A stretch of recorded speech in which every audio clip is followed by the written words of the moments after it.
శ్రీమాత్రే నమః. అందరూ బాగున్నారా? సో, ఈరోజు మనం మాట్లాడుకోబోతున్నాం శృంగేరి. శృంగేరి సిరీస్ స్టార్ట్ చేసుకొని మనం చాలా వీడియోస్ చేసుకుంటూ వచ్చాం కదా! సో, ముందుగా జగద్గురులైన శ్రీ శ్రీ శ్రీ భారతీతీర్థ మహాస్వామి వారు అలాగే విజయశేఖర భారతి మహాస్వామి వారి పాదాలు పద్మాలకు నమస్కరించుకుంటూ శృంగేరి సిరీస్ స్టార్ట్ చేద్దాం. అంటే మనం ముందు వీడియోలో మాట్లాడుకున్నాం కదా! శారదా అమ్మవారు అసలు శృంగేరికి ఎలా వచ్చారు అనే అంశం మనం మాట్లాడుకుందాం. ఇప్పుడు అసలు శృంగేరిలో ఎక్కడ లేని విధంగా అంటే చాలా న్యాచురల్‌గా ప్రకృతి స్వరూపంగా మనకి పంచాయతనం అనేది వచ్చిందనమాటండి. అసలు పంచాయతనం అంటే ఏంటి? చాలా మందికి తెలీదు కదా! సో, పంచాయతనం అంటే ఏంటంటే మనకి శివుడు, గణపతి, అంబిక అలాగే విష్ణుమూర్తి ఇలా వీళ్ళు నలుగురు కూడా ఒకటే స్వరూపం అని చెప్పేసి అంటే అప్పట్లో శంకరాచార్యుల వారు వీళ్ళంతా కూడా సమానమే అని చెప్పేసి అన్నట్టుగా ఒక ప్రక్రియని స్టార్ట్ చేశారనమాటండి. దాన్ని మనకి పంచాయతనం అని చెప్తూ ఉంటాం. నిజానికి మనకి పంచాయతనం అనేది చాలామంది ఏర్పరుచుకుంటూ ఉంటారు. అంటే లైక్ ఇక్కడ ఇలా మామూలుగా అమ్మవారిని పెట్టి చుట్టుపక్కల ఇలా పంచాయతనం చేస్తూ ఉంటారు. కానీ మనకి శృంగేరిలో మాత్రం ఎలా అంటే చాలా న్యాచురల్‌గా పంచాయతనం అనేది వచ్చిందనమాటండి. అసల ఎలా వచ్చింది? అసలు పంచాయతనం ఎట్లా చేస్తాం మనంటే మనం ఇప్పుడు శృంగేరిలో మనకి గురుమూల స్వరూపిణి శారదా అమ్మవారు మధ్యలో ఉంటారనమాట. సో, శారదా అమ్మవారి తర్వాత మనకి ఈ యొక్క గురునివాస్ అంటే శారదా అమ్మవారి గుడి నుంచి గురునివాస్ అంటే ఏంటంటే మనకి అక్కడ స్వామివారు ఉంటారు. మనకి వీరశేఖర భరత మహాస్వామి అలాగే భారతీయ మహాస్వామి వారు అక్కడే ఉంటారనమాట. సో, వాళ్ళ గురునివాస్ దగ్గర మనకి రత్నగర్భ గణపతి అంటే ఆదిశంకరాచార్యుల వారు కైలాసం నుంచి వచ్చినప్పుడు మనకి ఈ యొక్క 5 లింగాలతో పాటు ఒక వినాయకుడిని కూడా తీసుకొచ్చారనమాట. ఆ వినాయకుడే మనకి రత్నగర్భ గణపతి. అందులో ఒక శివలింగం ఏమో మనకి ఇక్కడ చంద్రమౌళీశ్వర స్వామిగా మనకి శృంగేరిలో ఒక పూజలు అందుకుంటే, ఇంకొక స్వామివారు మనకి గణపతి స్వామివారనమాట. ఆ గణపతి ఏమో మనకి గుడినివాస్ దగ్గర ఉంటారు. సో, ఇక్కడ మనకి ఒక పాయింట్ కనెక్ట్ చేసుకోవచ్చు. ఆ తర్వాత మనకి ఇప్పుడు గణపతి అయిపోయింది. తర్వాత జ్యోతి స్వరూపంగా మనకి సుబ్రహ్మణ్యుడు కొలువై ఉంటాడనమాట. అంటే నిజానికి మనందరం కూడా ఇంట్లో పెట్టే దీపాన్ని మనం సాక్షాత్తు సుబ్రహ్మణ్య స్వామిగా మనం కొలుచుకుంటూ ఉంటాం. సో, అలా సుబ్రహ్మణ్య స్వామి అయిపోయారు, వినాయకుడు అయిపోయారు, పరమేశ్వరుడు అయిపోయారు, అమ్మవారు శారదా అమ్మవారు అయిపోయిందనమాట. ఆ తర్వాత మనకి నెక్స్ట్ ఈ యొక్క ఈ శారదా అమ్మవారు తుంగభద్ర నదికి కొంచెం ఆవల ఒడ్డున మనకి 0.5 కిలోమీటర్ల దూరంలో మనకి ఇక్కడ నృసింహస్వామి కనిపిస్తారనమాట. ఆ నృసింహస్వామిని ఎవరు ప్రతిష్ఠించారంటే మనకి వశిష్ఠ మహాముని ప్రతిష్ఠించారనమాట నృసింహస్వామిని. సో, ఆ తర్వాత మనకి అక్కడి నుంచి కొంచెం ముందుకు వెళ్తే ఆహ్, సేమ్ అనే గురునివాస్ దగ్గరలోనే మనకి ఇవన్నీ కూడా కనిపిస్తూ ఉంటాయి. గురునివాస్‌కి ఒక 0.5 కిలోమీటర్లు వెళ్తే మనకి అక్కడ మల్హానికేశ్వర స్వామి అంటే ఇక్కడ మనకి విభాండక మహర్షి తండ్రి ఉంటాడు కదా! సో, ఆయన మనకి ఇక్కడ ఒక బ్రహ్మసూత్ర లింగాన్ని ఏర్పాటు చేసి అక్కడ తపస్సు చేస్తూ ఉండేవాడనమాట.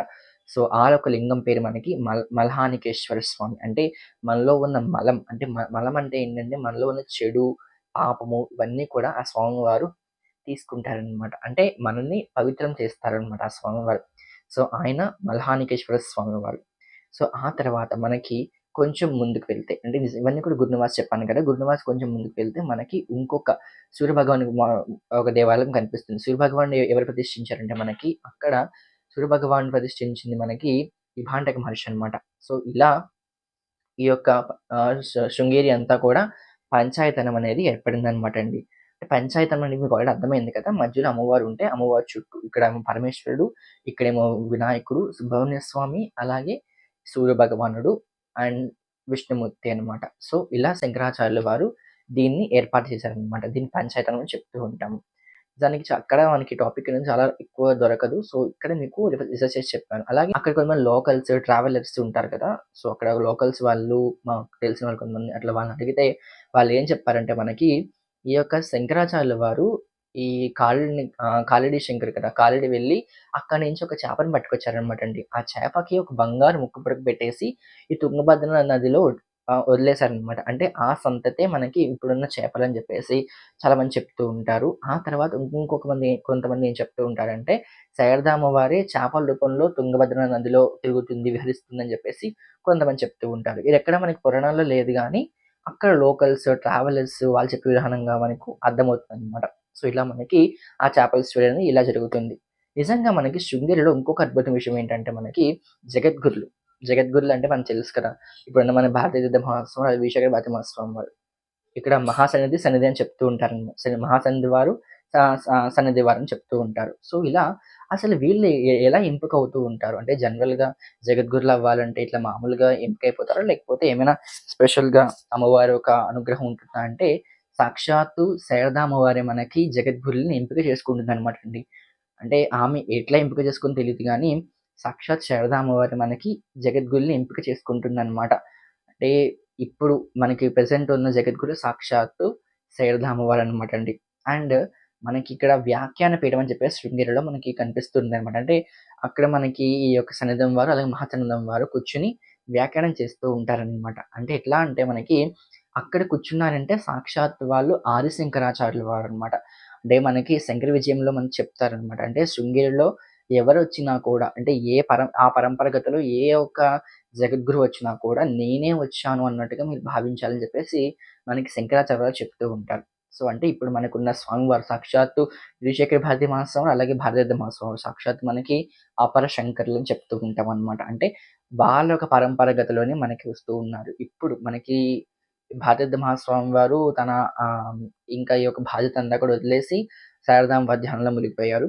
ఇప్పుడైతే మనకి మొత్తం శృంగేరి బాధ్యతంతా కూడా మనకి శ్రీశేఖర భారతి మహాస్వామి వారు చూసుకుంటున్నారనమాట అండి. సో, ఇలా మనకి శృంగేరిలో చూసుకుంటే ఎన్నో లీలలు మనకు కనిపిస్తూ ఉన్నాయి. ఆ తర్వాత మనకి నెక్స్ట్ వీడియోలో మాట్లాడుకుందాం. శారదాంబ వారు శృంగేరిలో ఎన్ని రూపాల్లో కొలువై ఉన్నారని చెప్పేసి. అంటే మనకి శారదాంబ వారు శృంగేరిలో 3 రూపాల్లో కొలువై ఉన్నారనమాట అండి. ఆ 3 రూపాలు ఏంటి? అవన్నీ కూడా మనకి వచ్చే వీడియోలో మాట్లాడుకుందాం. ఇప్పుడైతే నాకు తెలిసి మీకు ఈ వీడియో కొంచెం ఇన్ఫర్మేటివ్‌గా ఉందే అనుకుంటున్నాను. ఎందుకంటే లైక్ పంచాయతనం గురించి చెప్పాను. అండ్ ఆల్సో శృంగేరిలో జగద్గురుల గురించి చెప్పాను. చేపల గురించి చెప్పాను. ఇలా చాలా రకరకాల ఇన్ఫర్మేషన్ మనంతా కూడా ఈ వీడియోలో తెలుసుకున్నాం కదా! నాకు తెలిసి మీ అందరికి నచ్చే ఉంటుంది కదా! నచ్చితే ఏం చేయాలో తెలుసు కదా! ఖచ్చితంగా ఛానెల్ సబ్స్క్రైబ్ చేసి, లైక్ చేసి, షేర్ కూడా చేసేయండి. మీ ఫ్రెండ్స్ అండ్ ఫ్యామిలీకి కూడా షేర్ చేయండి. అండ్ ఆల్సో శృంగేరికి ఎవరైనా వెళ్ళకపోతే ఖచ్చితంగా వెళ్ళడానికి ప్రయత్నించండి.